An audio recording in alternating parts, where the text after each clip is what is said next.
En Central FM también hablamos de política internacional con Adriana Brani. En Central FM, Equilibrio.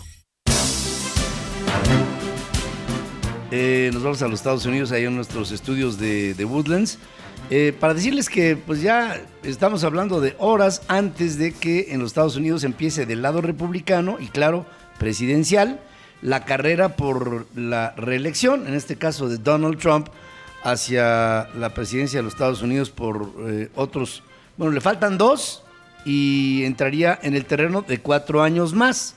O sea, estaremos hablando de que su periodo se extendería de aquí 6 años para adelante.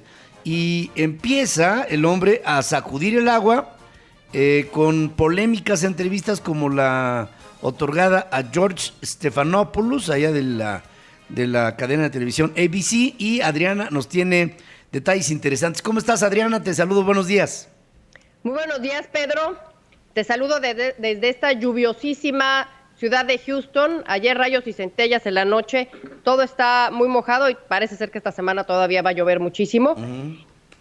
Y pues sí, Pedro, esta entrevista de la que haces tu cuenta, fueron 30 horas las que estuvo este periodista con el presidente Donald Trump. ¿Cuántas? 30 horas. ¿30? Imagínate lo que no se puede platicar con el presidente por 30 horas, Pedro. Bueno, porque hasta acabaron de pijama, ¿o cómo estuvo la cosa? Pues mira, todo empezó en el Air Force One, con él en el avión, se subió, incluso le presumió cómo estaban las remodelaciones que va a hacer o piensa hacer para este avionazo que tiene el presidente Donald Trump. Después pasaron a su coche que se llama The Beast, The Beast, la bestia. La bestia. La bestia. Es el coche, ¿verdad? La bestia, ¿no? ¿Cómo dices? Que la bestia es el coche, no el presidente, ¿verdad? No, Pedro, es el coche. Porque es muy fuerte y corre muy duro. Bueno, el presidente también puede ser muy fuerte.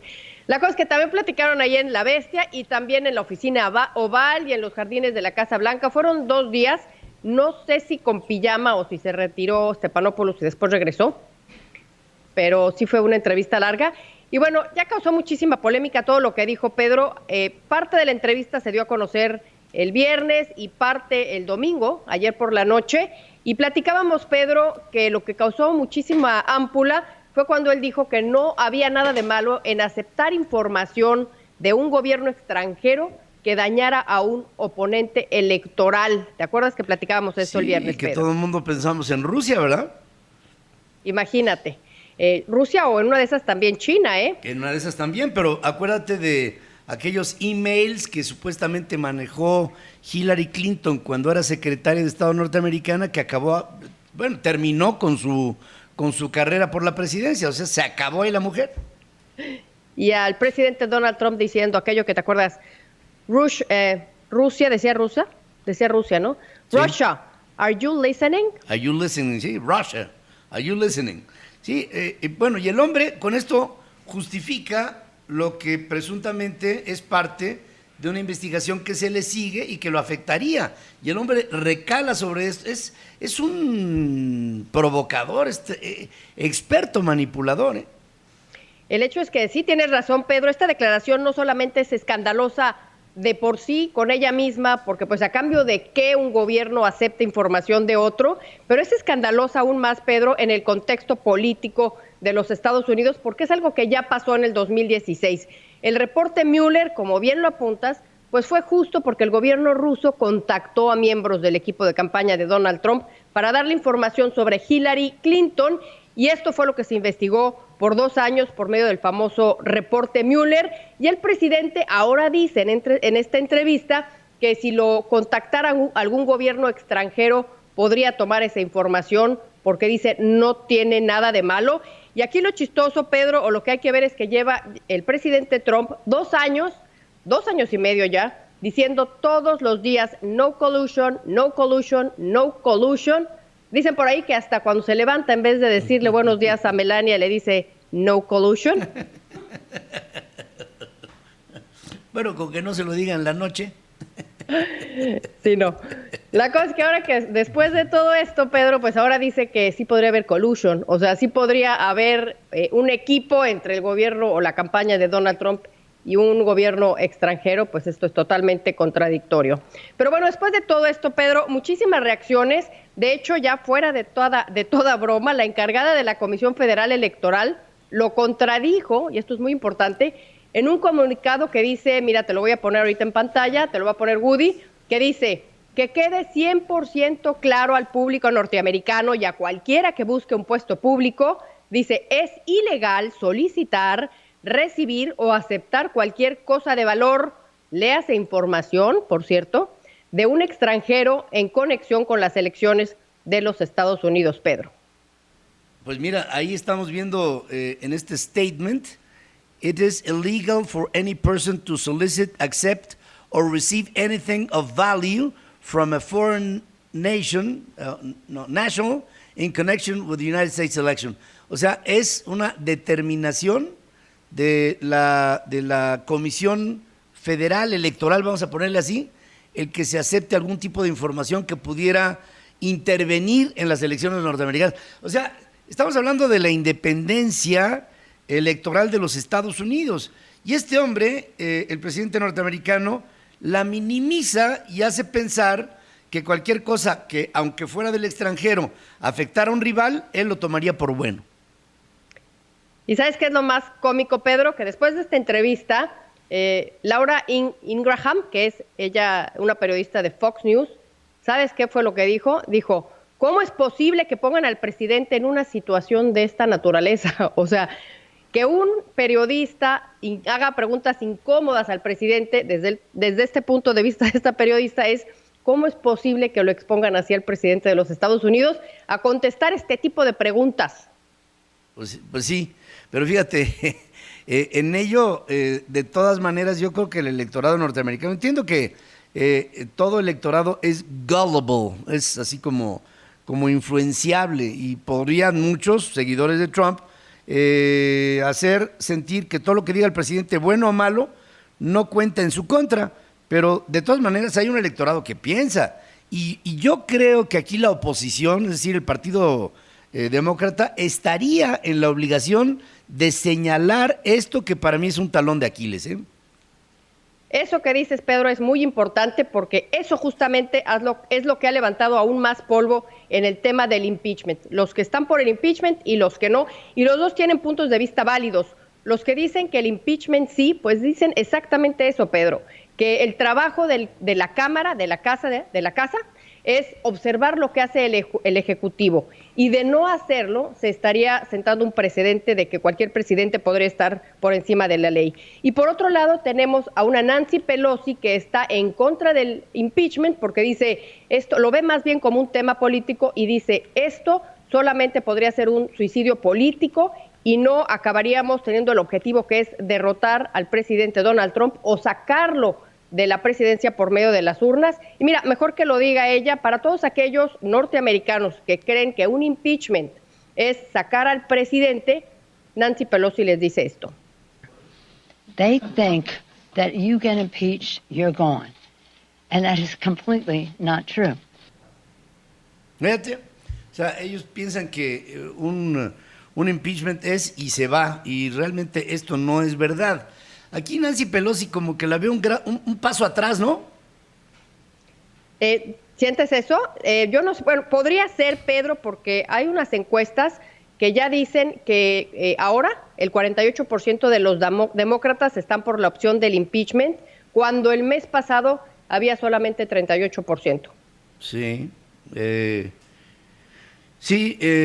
crece la ola, pero yo no veo una acción política orquestada de los demócratas que vaya haciendo crecer el ánimo en la sociedad mexicana para el impeachment. Te lo digo porque a mí me tocó vivir lo que fue, estaba yo muy chamaco, pero viví el impeachment que acabó tumbando al presidente Nixon. Y hubo una labor muy importante de una parte de la prensa que se sintió agraviada por el amago que hubo a un periódico de los Estados Unidos porque con ello el media norteamericano se vio agraviado por el espionaje y sobre todo se vio impulsado por el trabajo periodístico que hacía el Washington Post.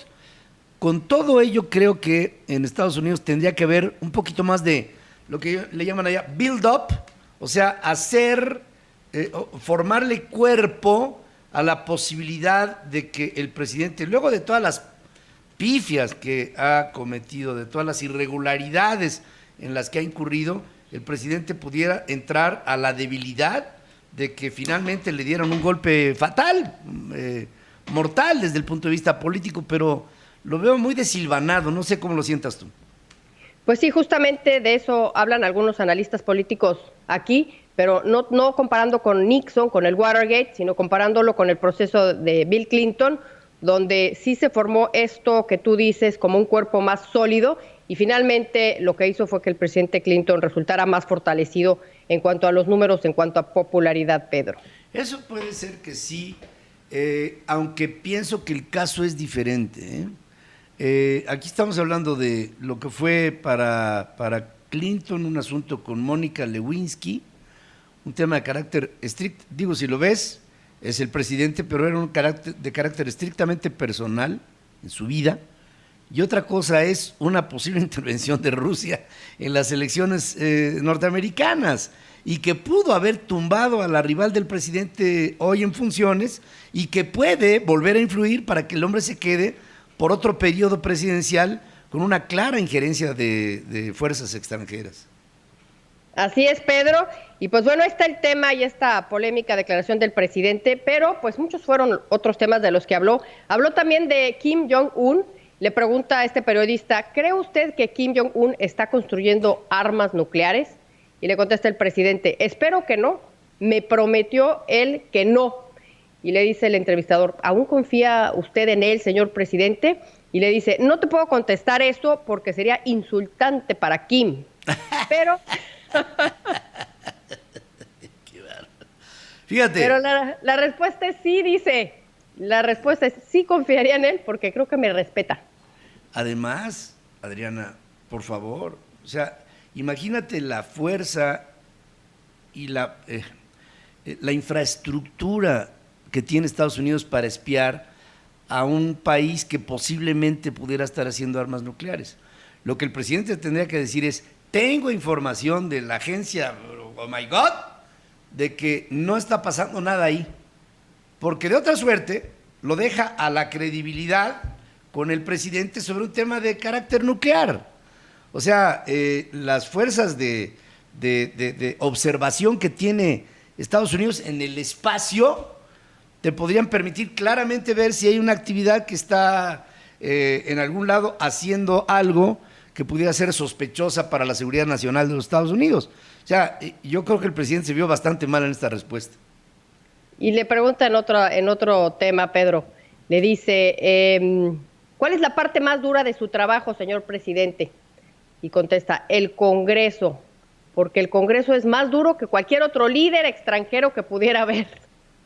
Pues sí, pero fíjate que el Congreso es el que le da balance a un presidente.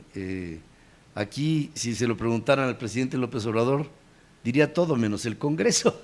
Entonces, pues claro, porque eso es justamente lo que es la democracia, ¿no? Claro. Pero bueno, básicamente aquí estaba, pues, entre líneas diciendo que Nancy Pelosi es mucho más dura que Putin, es mucho más dura que Kim Jong-un. Sí, por supuesto que sí. Y pienso que ahí sí está hablando lo que fue las elecciones que llevaron en su momento al Congreso a estabilizar los cartones, porque acuérdate que cuando el presidente llega a ser presidente, tanto la Cámara de Senadores como la Cámara de Representantes era republicana y ahora por lo menos allí hay un balance. Así es, y ya nada más el último tema muy divertido, Pedro, que tocaron fue el Twitter. Le dice el entrevistador, señor presidente, la gente está pidiendo que ya no tuitee tanto. Y dice, no hombre, si el Twitter, bueno, yo no le llamo Twitter, le llamo social media. La social media es muy importante porque cada vez que lanzo un tweet, inmediatamente después todos los noticieros salen y abren con Headline News. Dice, es buenísimo, precioso este medio de comunicación que tengo. Pues te digo una cosa, tiene razón. Claro que la porque tiene. Imagínate la cantidad de followers que tiene el presidente de los Estados Unidos y que cualquier cosa que dice tiene una automática repercusión mundial. Pasó cuando tuvimos este diferendo arancelario con ellos, pues nosotros aquí en Central FM, lo primero que hacíamos al despertar era ver el Twitter del señor President of the United States y nos dábamos cuenta de cuál era la política exterior norteamericana con respecto a México. Bueno, el hecho, Pedro, es que ya mañana es el lanzamiento, el banderazo oficial de la campaña de reelección del presidente Donald Trump allá en Orlando. Escoge Florida porque es un estado que es muy importante. Si se quiere ganar la elección norteamericana, se tiene que ganar en Florida. Va a estar en un estadio con capacidad para 100,000 personas, no, para 20,000 personas, pero él ha dicho que 100,000 son las que ya han solicitado boleto para ir a este relanzamiento de su campaña. Bueno, sí, también es anumérico el presidente Trump, ya que las cosas él las ve humongous, enormous, magnificent, y después de todo, él puede detonar la cifra que se le pegue la gana. Después de todo, ya lo que diga, nadie se la va a creer. Así es, Pedro. Mañana esto va a ser en la noche y entonces lo vamos a tener para dentro de pasado mañana, pero vamos a estar en el mode sit and enjoy the show. ¿Es diferente al modo avión? Déjame, el modo avión, no, es más o menos muy similar al modo avión. Pues saca tu paraguas. Está lloviendo duro, ¿eh? Hasta la cámara está mojada.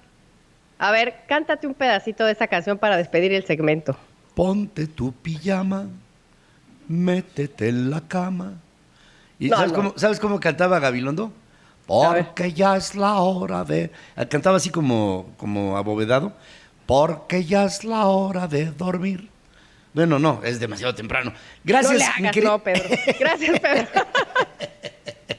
Gracias, mi Branif. Gracias a ti, nos vemos mañana.